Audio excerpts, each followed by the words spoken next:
All right.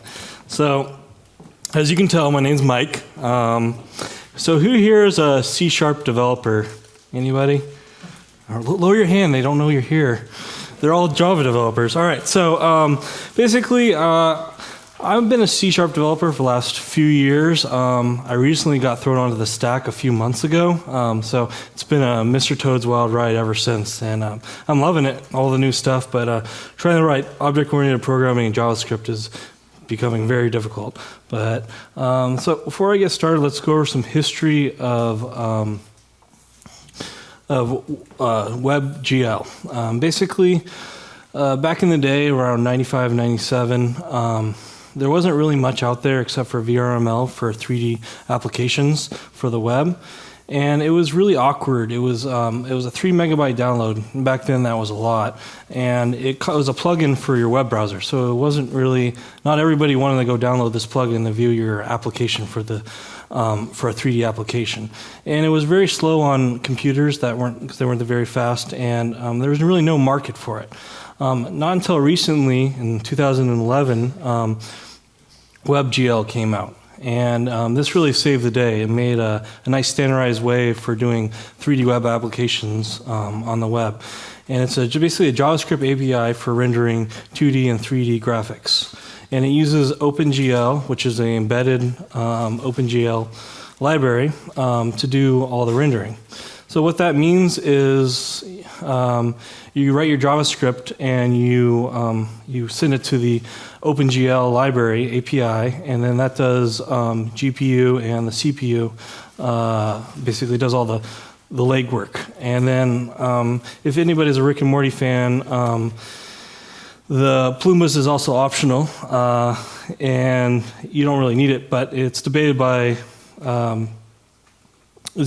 experts if you need it or not. It's just a Rick and Morty joke. You can look it up for what the Plumbus is if you know what it is. It's a funny scene. But basically, it's you're writing JavaScript, and that takes care of all the calls to the OpenGL library. What is Three.js? So there's a difference between WebGL and Three.js. So Three.js actually lays on top of the Web.gl, and this is basically a top layer, a cross-platform API library that interacts with Web.gl. So it's open source, it's HTML5, and it's accessible to everybody. And it's supported by almost all modern browsers nowadays. So Chrome, Firefox, IE 11, even mobile devices are starting to support this. So it's really a cool starting point to start making your applications 3D. So for example, you can create marketing. If you have like a shoe or if you have a phone, you can display it in 3D and show some of the details of the 3D aspects of it. You can also do games. It's also good for maps. If you want to basically you want to show your building, you can use the 3D application to display it. So this is my first scene I've ever created in Three.js. It's just a little scene. It shows you kind of the details and some of the aspects that Three.js is capable of on your web browser. By the way, this is all on the web. I'm just using Firefox right now, and I have it on full screen. That's why it's full screen. But you can actually view all these slides on spacecombatsimulator.com/slides. That's my website, and all these slides are up there, and you can actually interact with the scene if you're following along on the web. So as you can kind of see some of the detail, the shading on the actual where the rivets are on the floor line, you can actually see some of the reflectivity of the light. So these are some cool aspects that actually only require about like 100 lines of code to actually render this kind of scene. And in normal cases, if you were to try to write all this code in WebGL, you'd be about probably like 1,000 or 2,000 lines of code. So Three.js really makes it easy for web developers to develop 3D applications for the web. All right, so let's create our first scene in Three.js. Let's see what kind of code is behind how to create this box just spinning. It's really simple, not much to it. So the HTML, it's just a basic HTML5 page. What you have is your head and your body, and you also have your script. So you add your script library, which is the Three.js, and then you write your script will go here. So this is where all the documentation, this is where all your code will go. So let's get started. So some of the main things that go into when you create your application, you always got to have a scene, a camera, and a renderer. And what these do is the scene is basically the whole scene, and then the camera is what views it, and the renderer is what gets sent to the OpenGL library. So the next step is you want to create your actual objects in your scene. So you create your geometry, which is your vertices. It's actually a physical shape of your object. And then you also create a material, which is usually a texture or an image. And when you combine those two elements together, you get the actual mesh. When I create it here, it's the cube. And then all you do is do scene.add, and then that'll add it to the scene. That actually doesn't render anything, that just adds to the scene. So that we're not looking inside the box, I set the camera position to 5, so we're up 5 units. And then all we do is set a render animation loop, and that renders 60 frames per second. And I added a little bit of code here for 0.1 and 0.1. We rotate that in radians, so it's rotating. So if we go back to that scene, we can see exactly what that, sorry, a little too far. So we can see that scene. So that's all that scene is that code. So it's not much code to write a 3D application. Few lines of code. So I'm going to go, so this is a nice overview of what we looked at. So if we start from the top, the renderer, this is what the OpenGL does. The scene is comprised of the camera and the mesh and the light. Meshes are always comprised of the geometry, so the physical shape, and a material, which is usually a texture or image. So another great feature of the Three.js library is their object 3D. So every object created in Three.js acts like the DOM, so it has a parent or a child. So you can basically use it for grouping or add groups. Good example is our first scene that we created was that box. So each one is a child of the next. So the parent is the one in the very center, and each one's a child out from that. Because we're rotating 0.1 radians, it creates a nice spiral outwards, which is kind of cool. But what you get from this is basically like the DOM when you create a scene. So some of the cool stuff you can do, you can actually, we could hit F12 and actually start typing these in the console of Chrome. So mesh.position.x, so if we were to hit this in the console, we can send it over negative 100 degrees. If we want to rotate it, or actually if we want to set the scale, we can set the scale to however we like it. We can rotate it in degrees, or actually in radians. You can add, this is a class called orbit control example, or orbit controls. So you can add you can add orbit controls to any of your scenes. It's just a nice library that's included with Three.js. So you can add it to your scene and you can rotate around and look around. To add it, it's only a few lines of code. You just add it into your render animation loop, and you update the controls as the scene gets rendered, and then that'll update the scene. So some of the settings with that, we don't really need to go into detail. So some of the primitives that come with Three.js are obviously a rectangle, so you can create a box shape. You can also create a sphere, cylinder, torus. If you want to create a more, I'm going to go into detail on how you create a more abstract object. If you want to create like a face, or if you want to create something more advanced, you'd normally use an application outside that, like Maya or Autodesk, to create the scene, and then you'd import it into a JavaScript library. And I'll go over some of that later. So some of the materials, by the way, I have tons of slides. I'm probably not get through all of them. I'm just trying to get through as many as I can. So that's why I'm going super fast. So some of the materials that come with Three.js are the basic material that doesn't require any lighting. So if you don't have any lighting in your scene, you would add this, and it would appear almost as a silhouette. The next one actually adds shading to the object, and I'm going to go into detail on how shading works. Fong mesh adds reflectivity, and then normal mesh is a little more complicated. It's based off the vertices.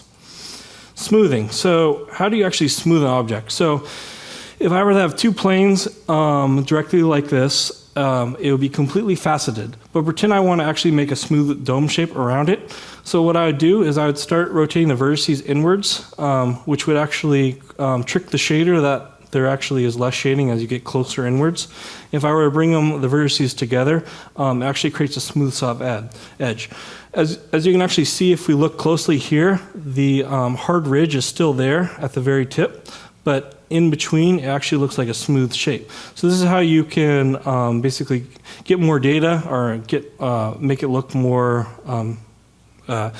like you have more vertices than you actually do when you actually start doing this to bigger objects. And I'll go over an example of this. So for example, this is using smooth shading on a sphere. As you can see, it looks very smooth. I don't see any hard ridges. But if we were actually to go over to the edge, we would actually see some of the hard ridges. So this is due because the shading only applies on the element itself. It doesn't apply on the sides, so it doesn't trick the camera. So we can see some of that, and then we'll actually see some of the facets. So this is what it looks like when it's faceted. So I'm going to go over some material properties. So when you do flat shading and you bring the vertices together, we can actually see that it actually looks smooth. So color, some of the material properties, shininess, getting more shiny, wireframe, transparency. Okay, so UV mapping, this is how we map. So we're going to create a world. What we do is we create a UV map. What this basically does is it flattens out the object into a plane, and then we can apply the texture onto, or the image onto the UV map. UV stands for is equal to U is equal to X, and V is equal to Y in this case. And if we project that onto our object, it creates a nice world look. So you can kind of see an example of how you use UV mapping in Three.js. So some other texture mapping we have, you can load textures, that's what I go over here. Normal map. So normal map actually is the shading. So this is the darker or the lighter areas are how you shade across the sphere. So if we look here, the mountains are actually not sticking out off the side over here. They're actually just they're only shading inside the sphere itself, so it kind of tricks you. It's actually not 3D, it's just shading it differently. So if we add a specular map, this is reflectivity. So the ocean is very, very reflective, but the mountains and the continents are not reflective. So you can see the dark, we don't reflect off that, but the white we do. So you can see that being applied to this texture. So if we combine all these together, we get a nice world. It looks very, very 3D, and it looks like it pops out at you. Okay, oh, that's just all of them combined, that code. Color methods, we don't need to go over that. So these are some of the cool things you can do with Three.js, some of the rendering elements, shading, reflectivity, opacity, even you can kind of create a magnification. So I don't know if you guys are familiar with designing video games and stuff like that, but this might blow your minds. Probably won't, but I think it does. It's kind of out of the box experience. So the actual scene is a box around it. It's just an image. We use that UV mapping for that box with an image of the world around us. So those are the T-bots actually inside that. Lights, so there's some basic lights that come with Three.js. Lighting, position, you can set the position. This kind of acts like the sun. It doesn't matter where it is, as long as the angle's the same. So it's just far out in the distance. Even though it's close here, it kind of just acts like the sun. I'm just going over color, opacity. So point light is basically just outwards. And then spotlight. Spotlight does have a degrades over distance. So this, as it says, acts like a spotlight. You can set the angle. To create an object, like I said, Maya, 3ds, you can use any one of these to create your content. If you want to create you want to create a car or whatever you want to create. You usually don't create it in JavaScript. You usually create in one of these object creators. But to actually import it to JavaScript, you can use .objects, but that's very slow. So you want to convert it to a .js so you can render the scene very fast. So you just use some Python script, or there's some libraries online to convert it to a .js file. So this is one of the objects using a model loader, a teapot. So some of the code behind that. Helper methods. So some of the helper methods are that are included with the Three.js library are wireframe. So you can use wireframes. You can set your scene to set wireframes. In case you want to see where the coordinates are, you can use grid helper.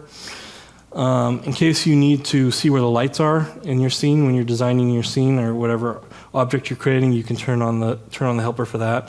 You can turn on your axis helper so you can see your axis. So if you're trying to rotate an object, you don't know which one's Y and which one's X, you can turn that on and view it very quickly.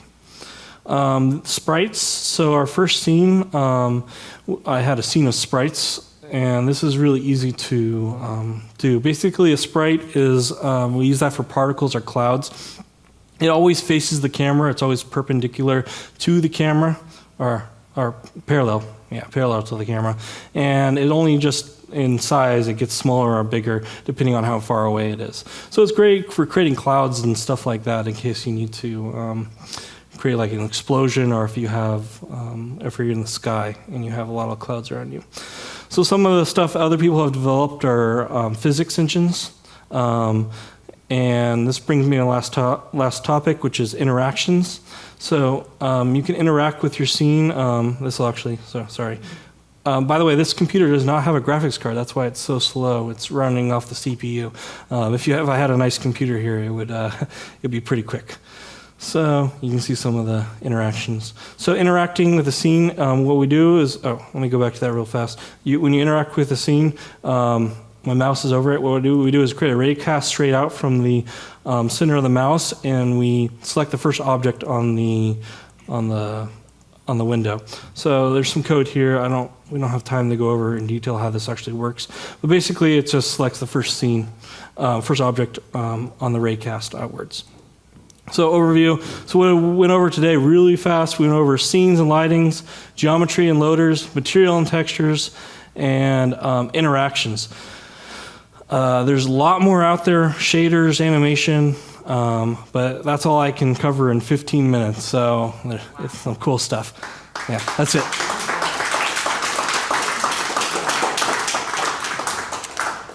Thank you.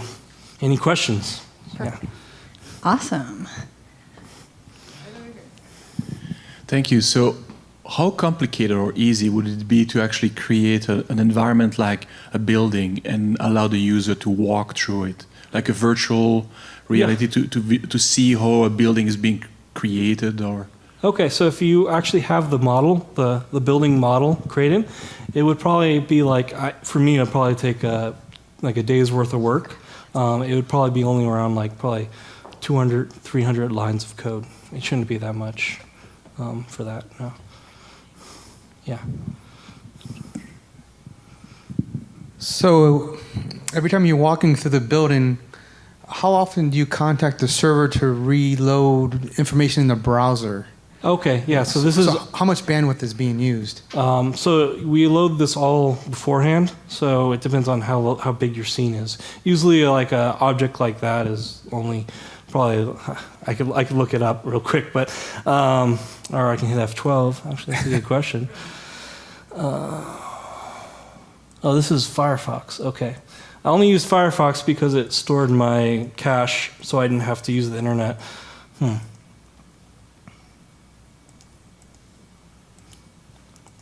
I can't actually answer that question, but it's less than I know it's less than a megabyte worth of data, and it's usually pretty quick. It's as fast as the scene loaded when you saw it on the screen. So, yeah. Depends on how big it's the all on project local. is. It's not on the server, so you load it in. So is there what commercial sites are using this currently? Well, I think I've seen BMW use it. I've seen Nike shoes use it. I don't know of much more, but there's tons of examples out there. It's a new technology. People are starting to use it since almost all browsers are starting to support it. So, Excellent.